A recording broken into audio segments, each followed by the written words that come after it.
Esta niña de 7 años hacía que su madre adoptiva perdiera la paciencia todos los días. Natalia!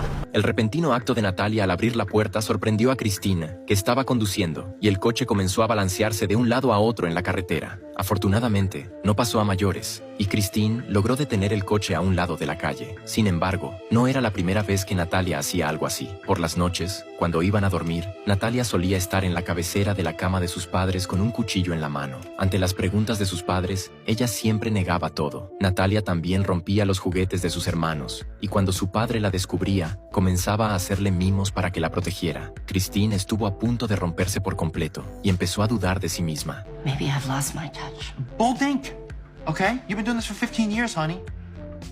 Nobody cares for kids like you do. Nobody understands them better. That's all Natalia is. She's just another kid.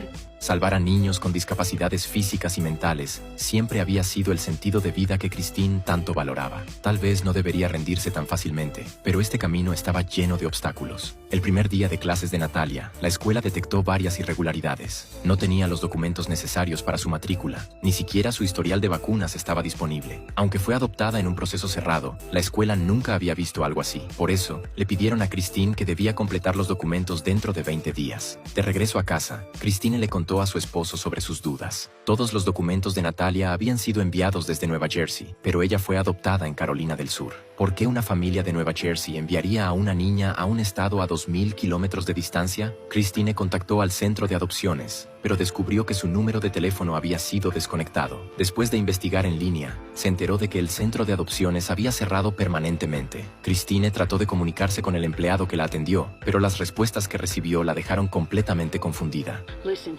your daughter is going to be just fine. Okay, she's one of the lucky ones. Just best leave it at that. Wait, what? What do you mean? If you just stop asking questions, you probably won't be implicated.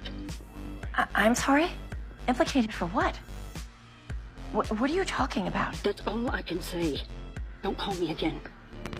Sin embargo, los problemas no terminaron allí. La escuela llamó de repente a Christine para informarle que Natalia había usado un andador para derribar a varios compañeros de clase. Así que, mientras no se completaran sus documentos, Natalia tendría que ser retirada temporalmente. Aunque Christina intentaba justificar a su hija, sus dudas no dejaban de crecer. En el camino de regreso a casa, probó a preguntarle a Natalia sobre su vida anterior, con la esperanza de encontrar alguna pista útil. Pero, como si hubiera adivinado las intenciones de Christina, Natalia no dijo nada al respecto. Solo mencionó que la extrañaba mucho. Esa noche, saltó una noticia sobre el centro de adopciones, acusado de fraude y de causar grandes pérdidas a muchas familias por falsificar documentos de adopción. En un grupo de apoyo en línea, Christine notó a una madre que vivía en la misma ciudad y decidió encontrarse con ella para hablar en detalle. Durante la conversación, Christine descubrió que la hija adoptiva de esa mujer se parecía mucho a Natalia. No solo decía constantemente que no era su madre biológica, sino que también se mostraba extrañamente cercana a su marido. One day her mom told her she got picked to go to boarding school, but instead of taking her to school,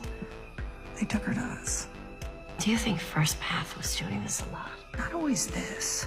Sometimes they'd make fake birth certificates or health records, anything to make kids more appealing to adopted families. Christine aún no estaba segura de qué tipo de situación tenía Natalia, pero ahora ya habían gastado todos sus ahorros en la adopción y no podían permitirse contratar un abogado. Por eso, Christine decidió pedir ayuda al Centro de Protección Infantil local. Afortunadamente, el personal le informó que Natalia había llegado a los Estados Unidos a través de una agencia legítima y no estaba relacionada con la trata de personas. Sin embargo, es posible que haya sido abandonada por sus padres y luego enviada a un orfanato. Esta respuesta le dio un respiro a Christine y finalmente consiguió los documentos escolares de Natalia. Aunque no pudo ver los detalles de su vida pasada, los documentos eran suficientes para que Natalia pudiera reingresar a la escuela. Pero la alegría fue efímera. Al día siguiente, su hijo menor, Ethan, fue picado en la planta del pie por una chinche que estaba en la puerta. Y Christine, al ver la herida, supo de inmediato que esto había sido obra de Natalia. Poco después, Christine notó que faltaba un cuchillo en la cocina. Inmediatamente fue a la habitación de Natalia a buscarlo, y lo encontró debajo de su cama, junto con un juguete de toro de Ethan. Christine, furiosa, abrió la puerta del baño, pero lo que vio allí le reveló un secreto que Natalia había guardado durante mucho tiempo.